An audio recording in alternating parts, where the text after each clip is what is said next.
जो मिला व्यर्थ हो जाता, जो नहीं मिला वे दूर के ढोल बड़े सुहावने लगते। मन के स्वभाव को समझो। न तो ध्यान काम आता, न भजन काम आता, मन के स्वभाव को समझना काम आता। मन की ये प्रक्रिया है। पद मिल जाए तो असंतुष्ट, पद न मिले तो असंतुष्ट, पद न मिले तो पीड़ा, पद मिल जाए तो व्यर्थता का बोध। गरीब रोता अमीर नहीं, अमीर रोता कि अमीर हो गया, अब क्या करूं। जो भी तुम्हारे पास है वो पास होने के कारण ही दो कौड़ी का हो जाता है, और जो तुमसे बहुत दूर है, दूर होने के कारण ही उसका बुलावा मालूम होता है। मन के इस आधारभूत जाल को समझो, इसे पहचानो। ये ध्यान और भजन का ही सवाल नहीं है। भोजन करो तो मन में उपवास का रस उमगता है कि पता नहीं उपवास करने वाले न मालूम किस गहन शांति और आनंद को उपलब्ध हो रहे हो। उपवास करो तो भोजन की याद आती है। जीवन के प्रत्येक पल तुम ऐसा ही पाओगे। बाग में लगता नहीं, सहरा से घबराता है जी। अब कहां ले जाके बैठे ऐसे दीवाने को हम। बगीचे में बिठाओ तो लगता नहीं, मरुस्थल में ले जाओ तो घबराता है। बाग में लगता नहीं, सहरा से घबराता है जी। अब कहां ले जाके बैठे ऐसे दीवाने को हम। मन एक तरह का पागलपन है, एक तरह की विक्षिप्तता है। मन से मुक्त होना ही मुक्ति है, मन के पार होना ही स्वस्थ होना है। तो पहली तो बात, मन के इस स्वभाव को समझने की कोशिश करो। अक्सर लोग समझने की कम कोशिश करते हैं, छुटकारा पाने की ज्यादा कोशिश करते हैं, और छुटकारा बिना समझे कभी नहीं। तो तुम्हारी आकांक्षा यह होती कैसे झंझट मिटे, लेकिन बिना समझे झंझट मिटी ही नहीं। ना समझी में झंझट है, तो तुम चाहते हो कैसे इस मन से छुटकारा हो, लेकिन पहले इसे पहचानो तो, इससे दोस्ती तो साथ हो, इससे परिचय तो बनाओ, इसके कोने कांतर तो खोजो, दिया तो जलाओ कि इसके सारे स्वभाव को तुम ठीक से देख लो। उस देखने में, उस दर्शन में, उस साक्षी भाव में ही तुम पाओगे विजय की यात्रा पूरी होने लगी। जिस दिन कोई मन को पूरा समझ लेता, उसी दिन मन विसर्जित हो जाता। जैसे सूरज के उगने पर ओसकण तिरोहित हो जाते, ऐसे ही बोध के जगने पर मन तिरोहित हो जाता। जैसे दिए के जलने पर अंधेरा नहीं पाया जाता, ऐसे समझ के, प्रज्ञा के दिए के जलने पर मन नहीं पाया जाता। तो मन से लड़ो मत। पहली बात, लड़ने का अर्थ ही ना समझिए। लड़के कभी कोई जीता? तुमने यही सुना है कि जो लड़े वो जीते। मैं तुमसे कहता हूं, लड़के कोई कभी जीता? समझ के जीत होती। लड़ने वाले तो ना समझे। लड़ोगे किससे? छायाओं से लड़ रहे हो। जैसे कोई अपनी छाया से लड़ने लगे, खींच ले तलवार, करने का लगे हमला। परिणाम क्या होगा? छाया कटेगी। परिणाम यही होगा, खुद ही थकेगा। और डर है कि छाया से लड़ने में कहीं अपने हाथ पैर न काट ले। क्रोध में, उबाल में पागल ना हो उठे। कहीं ऐसी घड़ी ना आ जाए कि विक्षिप्तता में अपने को ही काट ले। अक्सर मन के साथ लड़ने वाले ऐसी ही स्थिति में पड़ जाते। मन तुम्हारा है, तुम्हारी छाया है नहीं, बस छाया जैसा है। रोशनी बढ़ाओ, थोड़े जाग के मन को समझो। जब ध्यान करो, मन कहे भजन में, तो जरा जाग के देखो, एक तरफ खड़े होकर देखो कि मन क्या कह रहा है। जब भजन करो और मन कहे ध्यान लगाओ, तब जाग के देखो कि मन क्या कह रहा है। इसकी चालबाजियां पहचानो, इसकी कूटनीति पहचानो। मन बड़ा राजनीतिज्ञ है। ये तुम्हें भटकाए रहता है, ये तुम्हें चलाए रहता है। और तुमने ध्यान करके भी देख लिया, वहां भी नहीं लगा, और तुमने भजन करके भी देख लिया, वहां भी नहीं लगा। तो अब ये तो समझो कि मन कहीं लगेगा ही नहीं। मन का लगना धर्म नहीं, ना लगना मन की आदत है। कहीं लगता नहीं, जो नहीं लगता वही मन है। तो अब जब मन तुमसे कहे कि ध्यान करो, क्या भजन में पड़े हो, तो जाग के देखना कि ये फिर वही मन जो कहीं नहीं लगता, भजन में भी नहीं लगा था। तब इसने कहा था ध्यान करो, अब कहता है भजन करो। पहले कहा संसार में उलझे रहो, फिर कहा सन्यास ले लो। अब सन्यास में भी नहीं लगता, कहता है संसार में लौट चलो। इस मन को जरा देखना। कुछ करने की बात नहीं है, सिर्फ शांत भाव से देखना। तुम्हारे देखने में ही तुम पाओगे मन गिरने लगा, तुम पर उसकी पकड़ जाने लगी। तुम पर पकड़ छूट जाए, तुम थोड़े शिथिल हो जाओ मन के पास से, तुम थोड़े बाहर सरकने लगो। न तो ध्यान से घटती है बात, न भजन से घटती है, समझ से। इसलिए समस्त धर्मों का सार है जागरूकता। प्रश्नकर्ता पूछता है एकाग्रता नहीं बनती, एकाग्रता की खोज ही गलत है, जागरूकता खोज। एकाग्रता की खोज तो फिर मन के ही सिक्कों में फंसे। ये मन ही है जो कहता है एकाग्र बनो। ये तुम्हें असंभव चीजें करने को देता है, फिर वो नहीं होती तो तुम हारे थके परेशान हो जाते हो। एकाग्रता की कोई जरूरत ही नहीं है। थोड़ा जीवन की गणित की व्यवस्था के सूत्र समझने चाहिए। पहला सूत्र, जब भी मन नहीं होता तब तुम एकाग्र होते हो।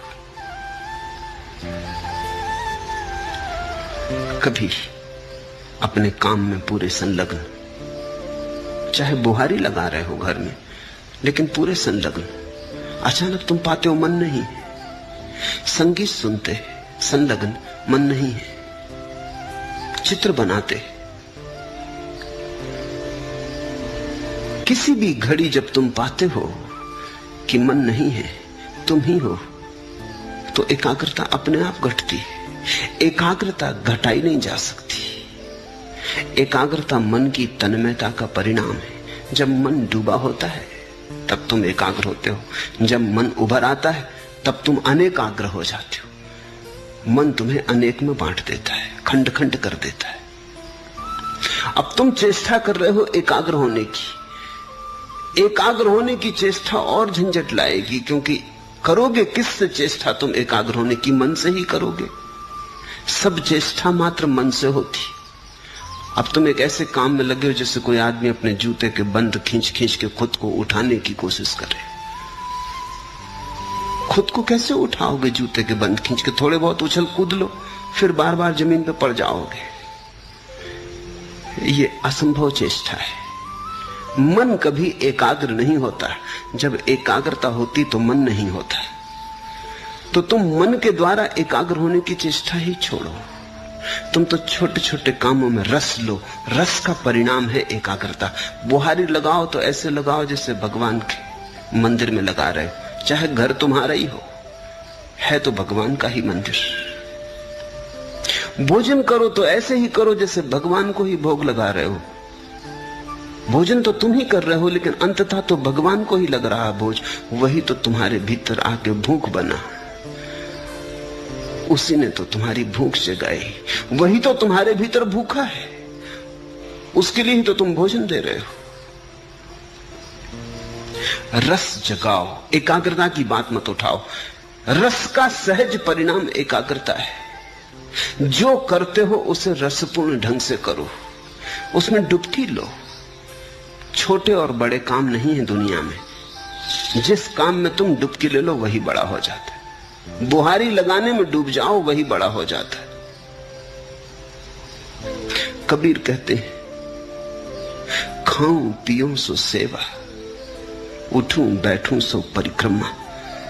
मेरा उठना ही बैठना उस परमात्मा की परिक्रमा है, और जो मैं खाता पीता हूं यही उसकी सेवा है।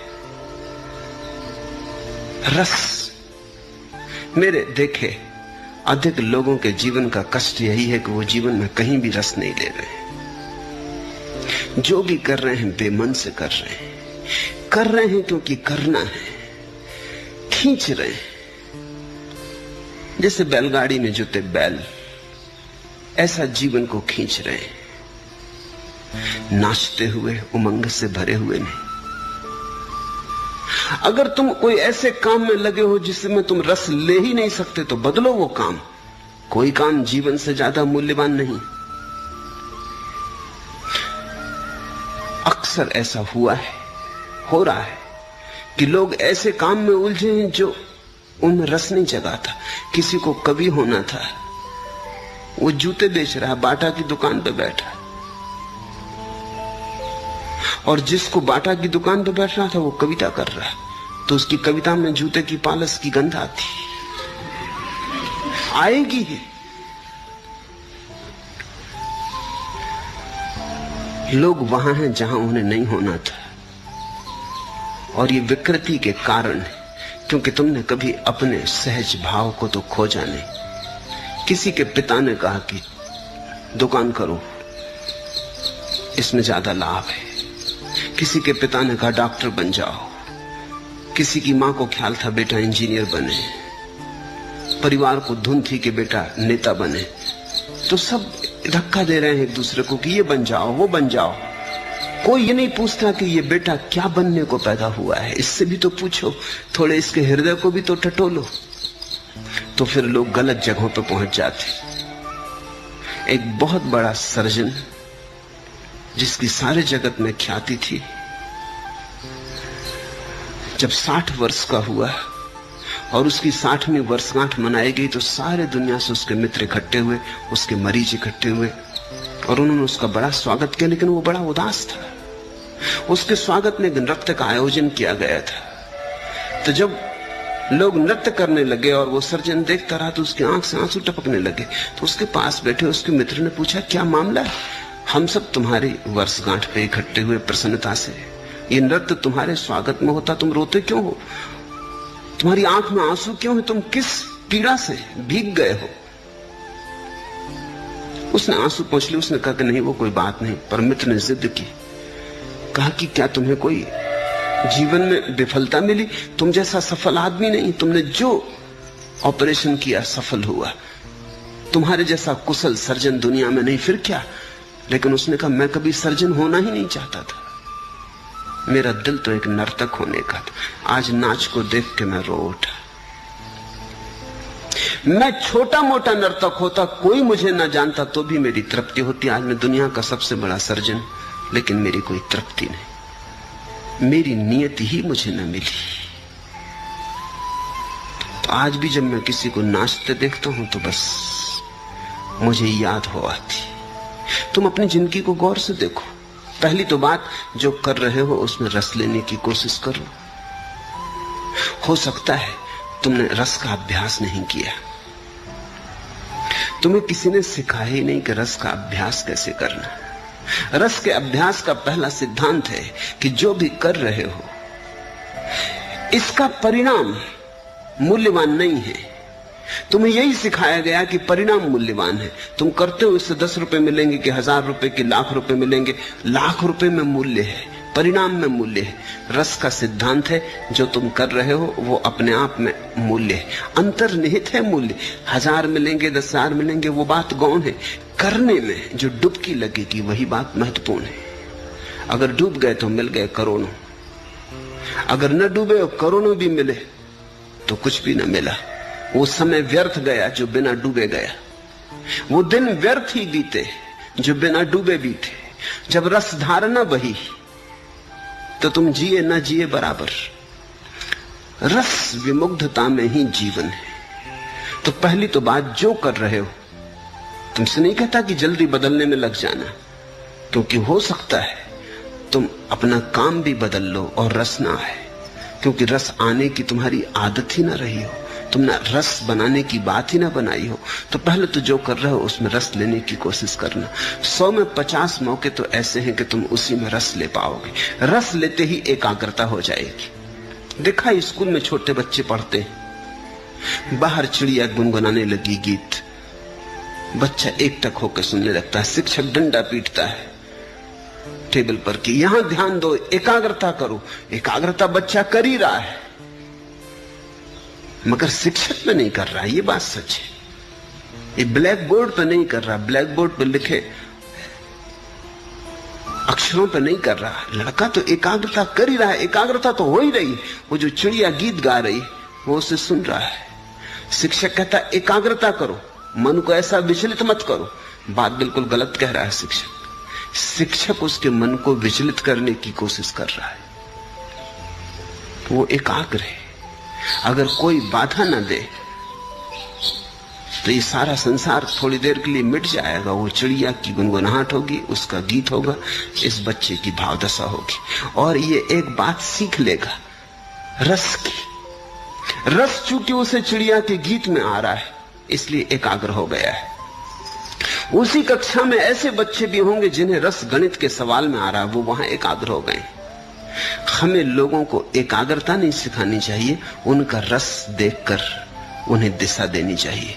जो बच्चा गणित को सुन के एकाग्र हो गया, बाहर भौंकते कुत्ते, लड़ती बिल्लियां, गीत गाती चिड़ियां, रास्ते पे बैठे मदारी की बीन कुछ नहीं सुनाई पड़ती, ये बच्चा आइंस्टीन होने को पैदा हुआ है। इसकी एकाग्रता ही खबर देती है। अब इस बच्चे से तुम कहो कि चिड़ियां गीत गा रही उन पे एकाग्रता करो, ये ना कर पाएगा, ये संभव नहीं होगा। हमें देखना चाहिए कि कहां हमारी एकाग्रता है, वहीं हमारा जीवन है। मगर आज अचानक जीवन बदलने का तुम्हारे हाथ में उपाय नहीं। आज तो पहचानने का भी उपाय नहीं कि कहां तुम्हारी एकाग्रता होती। तुम तो भूल ही गए, तुम्हारे जीवन की सारी व्यवस्था उल्टी सीधी हो गई। दूसरों ने तुम्हें चला दिया, दूसरों ने तुम्हें मार्ग दे दिया, दूसरों ने तुम्हें दिशा और आदर्श दे दिए, तुम्हें पूरी तरह भरमा दिया है। पहले तो जो काम कर रहे हो उसमें रस लेने की आकांक्षा जगाओ। जो काम कर रहे हो उसे इतने भाव से करो, इतनी मगनता से करो कि उससे अतिरिक्त ऊर्जा बचे ही नहीं विघ्न बाधा डालने को। एकाग्रता का और क्या अर्थ होता है? एकाग्रता कोई जबरदस्ती थोड़ी, एकाग्रता बड़ी स्वाभाविक घटना है। अब तुम यहां मुझे सुन रहे हो, जिनको मेरी बात में रस आ रहा है वो एकाग्र है। एकाग्रता कर थोड़ी रहे हो, एकाग्रता हो रही है, इसे समझने की कोशिश करो। तुम्हारे करने की थोड़ी बात है। तुम थोड़ी के बैठे हो सब मांसपेशियों को खींच के और आंखें मुझ पे गड़ा के और चेष्टा कर रहे हो कि एकाग्रता। ऐसी एकाग्रता करोगे तो तुम सुन ही ना पाओगे जो मैं कह रहा हूं।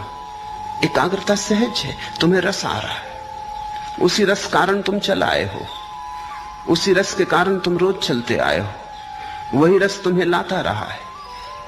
रस है तो एकाग्रता है, तो तुम रस को जगाओ, एकाग्रता की बात ही छोड़ दो। अगर रस जगे ही ना तो फिर समझो, फिर हिम्मत करो, साहस करो, बदलो उस व्यवस्था को जिसमें रस नहीं जगता। हो सकती है वो व्यवस्था तुम्हारे लिए नहीं। तो दरिद्र हो जाना बेहतर है समृद्ध होने की बजाय। सड़क का भिखारी हो जाना बेहतर है सम्राट होने की बजाय, अगर रस आ जाए, क्योंकि रस ही सम्राट बनाता है। तो कभी कभी तुम किसी भिखारी के चेहरे पर ऐसी आभा देखोगे जो सम्राटों के चेहरों पर नहीं दिखती। रस विमुग्ध है, वो अपने काम में लीन है।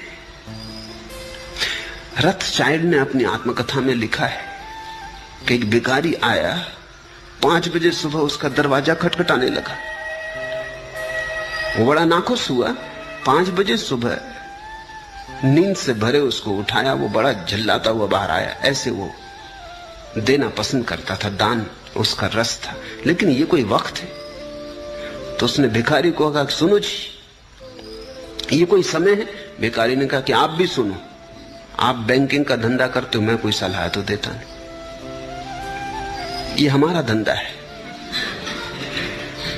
इसमें हम सलाह किसी की मानते नहीं।